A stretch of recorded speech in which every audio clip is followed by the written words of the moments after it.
So far as the peace and order is concerned, manageable naman ang atong security. We were able to drive away yung mga tropa ni Reda, katong mga nabilin pa ng mga remnants ng NPA. No? Gamay naman sila, mga less than 17 na lang. So we were able to drive them away out of the province. Na sila diha gadula sa mga boundaries of Misamis Oriental and Agusan del Sur. So kami at ang atong mga units no under the 14th Infantry Division, particularly ang 18th Infantry Battalion, 88th ug ang 1st Special Forces Battalion are actually doing its best no para ma-address ning atong remaining na mga NPAs diri sa atong area, particularly not only in Bukidnon but the entire Region 10. Sir, for the past nga mga months or kini bang days na abatay mga gipantawag kini mga friends rescued nga mga nagabalik na sa sabakan sa gobyerno, sir? And so far no, Caraga region ang pinaka-latest nato, it's in the person of Casandara. She is the former front secretary of Northeastern Mindanao Regional Committee. And after her, no, yung pagbalik sa gobyerno, we are now actually in hoping that we can convince si Julia Cagadas or si Reda alias Reda to also do the same thing. Kay pareho man sila granggo ni Sandara. And we are trying to convince her to lay down her arms and para at least katong mga kauban niya, mga miyembro sa iyang hanay diri sa North Central Mindanao Regional Committee is of course will give them the opportunity to go back to their communities balik silang mga pamilya. Kay as we assess the situation, kining mga miyembro ni Breda gusto na gyud nila mo laylo or mag-surrender, pero tungod kay gahi man si we're still hoping and praying na unta hikap gyud sa Ginoo ang iyang kasing-kasing na dunggan gyud ang mga yangungo sa mga kauban na mo lay down of their arms na. Sir, so gawas usap po sir na nga since you've mentioned na nga Caraga region usap usap sa inyong gilabantayan na sa pagkakaroon. So tuod sir, naaba mo yung mga or other than that sir, naaba yung mga other nga mga places nga kinapahanglan pagid og mas hugot pa nga mga monitoring gawas usap sa Caraga region? Dili actually it's more on the boundaries naman ta. Kay just man good ang Misamis Oriental was already declared stable internal peace and security, and we're hoping that Bukidnon will be the next one to declare such. Kay kining grupo nila Reda, we keep on frustrating them to enter these well secured provinces. So dili nagpasabot nga dunay na inay nabilin pa, there is still relevant sa atong area. So the mere fact that they are on the run, no, sige dagandagan, matag bunto, buntag or gabi, sige wala sila permanent areas to stay because they believe katong mga civilians in the area are actually tipping informations to our soldiers mo na ang ilang gikahadlukan. So it's just a matter of time, no? We've been mentioning this in the Caraga region prior its declaration last June 18, na same thing what happened in Misamis Oriental, that yesterday we were able to declare the stable internal peace and security. Then we are hoping that Bukidnon will do the same. So mo ka na nga nagkagamay ang kalibutan nila Reda karon, and wala, it's just irreversible na ang mga may tabo karon. So more gihapon na atong panawagan kanila kung unta sila nakitaan pa nila na dunay mga other opportunities or mga solutions sa ilang mga problema, diri gyud ta sa malinawong pamaagi. Sir, for this year lang sir, I don't know kung nakaani sa pagkakaroon nga kanibang numbers like pila na ang mga membros sa mga armado nga mga grupo sir nga mi-surrender karon nga tuig o usa pa mga sagad nila nga mga rason sila pag-surrender ka sir? Actually more than 100 na, no, as compared to since last year that we are actually doing this fight against insurgency. More than 100 na ang atong recorded for this year. Kaya I don't know, actually for this year kay before we start the year, I think ang Caraga region, we are actually discussing about 35. And sa Region 10, we are talking about around 47 or 50. So, since 17 na lang nakuan, so mga naasa mga 50 kapit Okay. ang mga account to how many return to the Falls of Law karong tuiga. And but mas daghan ang mga firearms na nato nakuha because we've been discovering arms cache katong asa nila gitaguan ang ilang mga pusil. Mas daghan ang mga na-recover karon as compared to the armed elements na nag-surrender sa gobyerno. So we are happy about the development kay we know that if dili nato na recover kini mga arms cache, it will be handed over to the next generation kung kinsa ba ang panibagong mo sampa na sa kalihukan. Kay until now, no, we are still addressing the recruitment that is happening in schools na communities kung napaghihapon ng mga recruiters.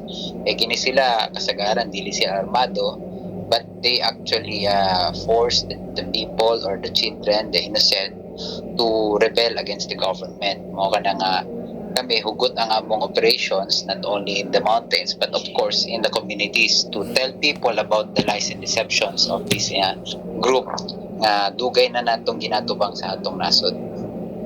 Sir, since you've mentioned baguhay lang sir sa katubang regarding sa kinibang mga schools nga kinibang pag-agat sa mga walong mga grupo. Usa ito gibuhat sa inyo nga buhatan sa pagkakaroon sir nga para ma-address ning mga ingon ini nga kanang dili na siya makapadayon kay since dugay lang gud ta nakadug ani nga adunay mga recruitment from schools sa kinibang mga sa mga NPA. Oh, of course, no. With the help of the former rebels, sila ang atong credible persons to discuss the matter sa schools kay sila mismo ang ga-inform sa mga publiko, especially sa mga estudyante na kung unsa ang ilang ginabuhat, no, and ang ilang testimony, ang ilang life experience also that happened ever since they were recruited na usab yun, no, matod pa nila ngit-ngit pa sa alkitran ang imong kaugmaon diha kay kami nanigulang na lang diri sa kalihukan, wala in tawod kaayuan ang naitabo. So we are actually happy with the presence of our former rebels o gitawag natong Friends Rescued kay sila mismo mutuyok yun sa mga komunidad, mga ayog pasaylo sa ilang mga sala sa mga kaigsunan that they have recruited them in the past. So this time sila ang atong pang-counter dito sa mga recruiters kay moraman same lies and deceptions that they heard before mo kanang ilang ginasulti sa mga estudyante karon. And that actually angers the recruiters now kay murag suko sila kay grabe gyud ang kwan kay kung kami ang magistorya lang can actually describe as normal kay kontra ninyo sila, pero katong mga FRs atong gipastorya at sa mga tao maminaw kay at least ang makit-an yun nila, madunggan nila ang experience ko sa atong mga FRs na dili lalim. No, it took them how many years just to realize sayop di ang ilang gisubayan nga dalan. So karon tungod kay daghan natay mga Friends Rescued, mga FRs nato, nakadaghan po ang atong advokasya to counter recruitment not only in schools but in communities. Usa dito ang mga mensahe alang sa katong mga membro mga kasamtang membro pa sa mga armadong grupo sir nga naghuna-huna nga nangamubiya sa kinibang ilang organisasyon nga napilan. Yes, ato sa atong mga kaigsunan no na naapa diha sa kalihukan, unta inyong unaw-naon ang inyong kaugmaon, ikaduha unsay atong mga programa sa gobyerno na nag-atang kaninyo kaya mo kana nga karon atong yung mga kauban kaning kauban nga nasinatian na nila karon ng kaayuhan na yung mga interventions sa atong government, doon na sila yung mga livelihood programs, mo kini ang mga nag-atang na programa kaninyo. So dili ni siya pangilad, no, but this is a promise para sa inyong tanan that we are sincere over resolving atong mga problema ninyong mga rason nga nung isampa mo sa kalihukan. Unta, una-unaon ninyo na doon na po yung mas daghan mabuhat kung luwas mo makabalik sa gobyerno, sa inyong komunidad, daghan pa yung mga reforma ninyo pwede mabuhat. Pinaagi sa kung ikaw mismo gusto nimo solusyon sa malinawong pamaagi.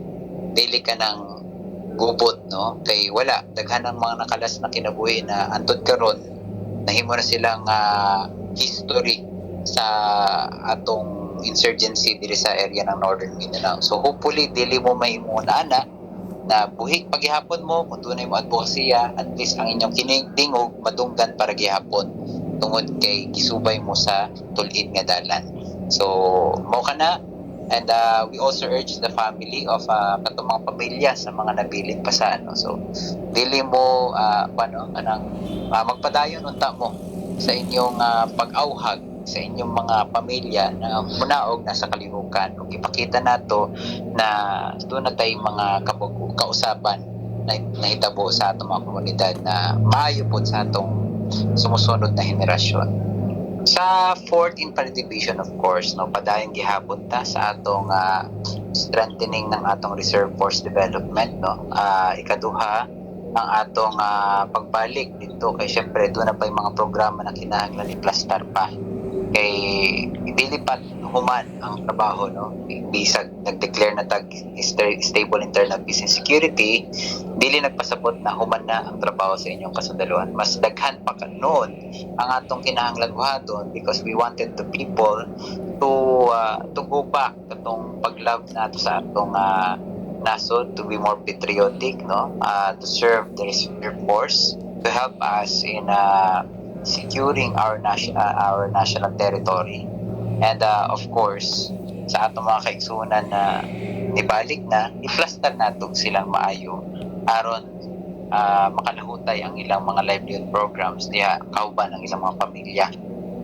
So mo pod ang marching order sa atong division commander Major General Marion T. Angkao na ipadayon kung unsay mga nasugdan aron dili ma-feed sa atong mga friends rescued na gipasagdan sila human sa ilang pag-surrender. So kinahanglan padayon and until mulampo ang ilang kinabuhi. So, gani karon doon na mga kooperatiba na gipangtukod, and these cooperatives actually is positions in different areas no, kung asa sila kung sa mga specific livelihood na ilang focus na po diha ang mga different agencies nagatabang o naka-focus yun sa pag-sustenir sa ilang kooperatiba. So mao kana daghan kaayo ang atong mga kalihukan, not only the armed forces but with the synergy and collaborations with different agencies and local chief executives, mas mulambo ug maayo ang atong direksyon sa atong not only the economy but the tourism aspect of our people in the area.